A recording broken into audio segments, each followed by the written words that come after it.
Okay, so good to see everybody after a while. And it has been a busy few months, no doubt. It's been busy with conducting live workshops, obviously in the virtual format. It's been busy supporting all of our hotel clients through the reopening process. A lot of our hotel clients have reopened, and it's been a tough time because they've had to renew staff, they've had to get new people on board with all of the uncertainties going on. And fortunately, we've been there to support, and fortunately, they've had uh, a good experience so far. And everybody's on their way to regaining lost business and restructuring what they have to do for their hotels. So I just thought after the last few weeks of my experience, I would come up and share a couple of things on empowered communication. And before I do that, guys, I'm in London. It is scorching here. For some reason, it feels like I am in the Mediterranean, which is a good feeling from the weather perspective. But at the same time, we've got all of our doors and windows wide open. So bear with me if you do get any external noises from the road. But it is too hot here. We can't keep the windows closed. I'm sorry, guys. Okay, so coming back to our topic of empowered communication today. The reason I chose this topic was a couple of things that happened during the last few weeks when we were supporting our hotels, and they led to unpleasant consequences for everybody. And it made me wonder in terms of what really happened to an individual and why they ended up doing and saying the things that they did. So hotels had just started out, and a lot of the staff was new. A lot of the staff was still learning to cope with what was happening, um, learning to cope with how they're going to redo their business, and uh, you know just sort of their new strategies, etc. And as expected, and this is something I said in the very beginning of one of my earlier Facebook lives, that you know uh, temperaments are going to be very, very tricky to deal with. Uh, not just guests, but the hotel staff, the hotel owners, everybody is going to be in a bit of a state, and everyone is wondering about the uncertainties of how things are going to go forward. So unfortunately, I was subject to it. But I had someone come up to me, one of the hotel managers, in a very, very angry state, and started sending a lot of rude emails, and which is extremely unusual. Yeah, extremely unusual. No matter how upset somebody is, that they would come back and send rude communication. And when I called him and I talked about what was really going on, he came back and said that he was new at the job because he had replaced the previous general manager for this hotel, and he didn't have a front office background. He came from a food and beverage background, and now he was given the job of general manager, which means he was obviously responsible for the business of the entire hotel. And for him, the whole sentiment was pretty much similar to what oh gosh, what was our previous prime minister? Theresa May. Theresa May had when she had to take over from David Cameron out of the blue to deliver Brexit. So he felt like he was exactly in the same situation where he's landed this job. So it's a double-edged sword. He's got a promotion, he's become general manager, and he's responsible for the overall business. But look at the timing for him, So he was on tenterhooks for sure, and he was obviously wondering what his strategy is going to be to, build up room business, uh, learning distribution, learning revenue management, learning all sorts of other stuff that he hadn't done before. And because he was on, constantly in this negative frame of mind, or in this, anxious frame of mind, uh, his demeanor had gone completely nuts. He was yelling at his staff. He was sending out rude emails to us, and all of that kind of, reactiveness, which obviously left his whole message extremely disempowered. So,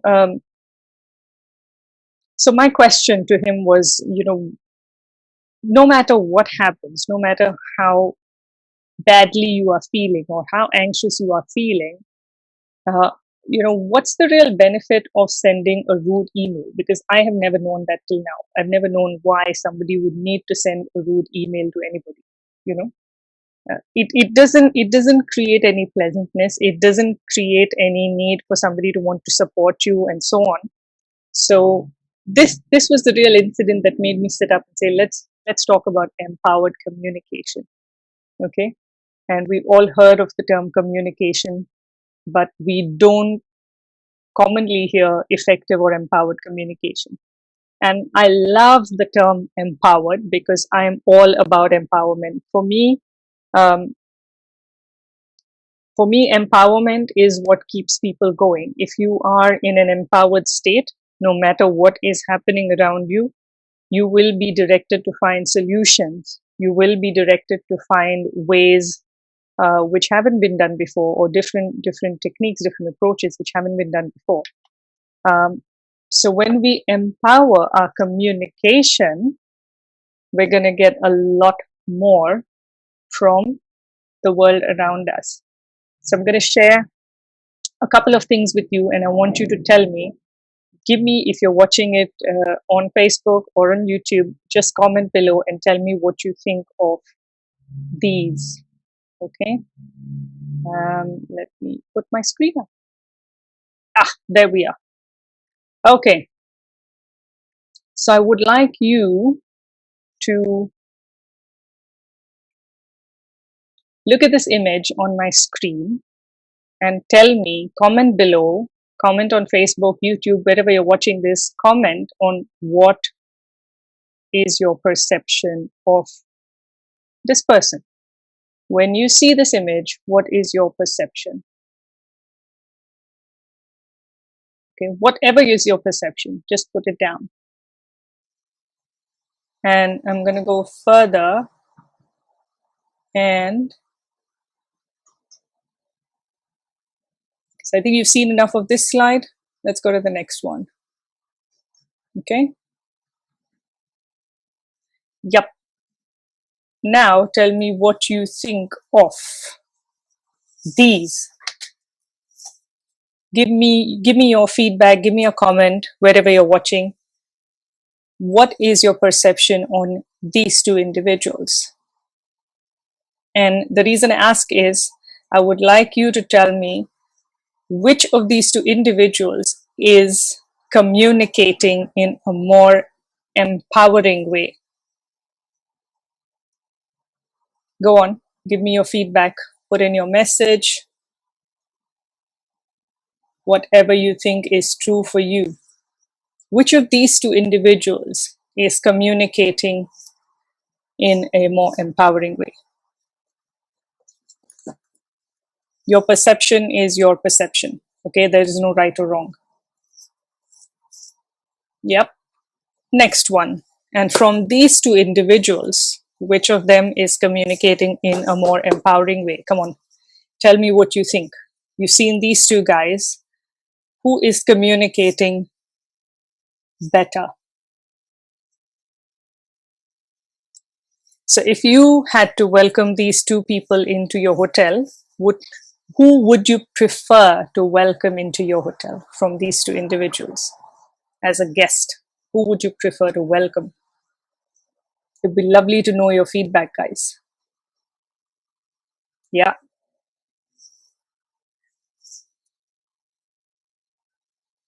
So that's it. That's enough. You've seen enough of these guys. Now I want you to tell me what you think.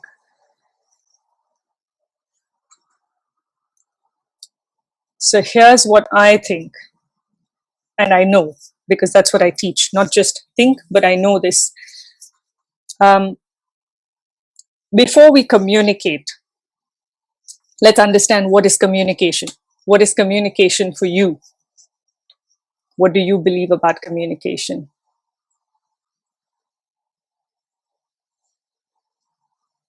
Yeah. So communication for me, in very simple terms, is conveying a message, sending information, or sharing of knowledge. Okay? So, very simply, communication is a method of conveying a message, sending information, or sharing knowledge. Yeah? If you have any other definitions of communication for yourself, the way you understand it, feel free to put in the comment box below and send me a message, convey a message. Okay? Now, the truth of the matter, in very few people know this and very few people are aware of it consciously, is that before we communicate, okay, our communication is preceded by a thought or a feeling. Okay, so there is a thought or there is a feeling which influences how and what we say and how we behave.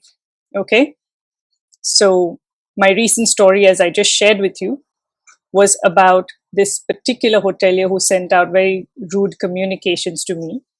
And if you recollect, what I also said about him was he was constantly bogged down with the anxiety and the feeling that he had no experience in front office and he was meant to be delivering revenue for the hotel.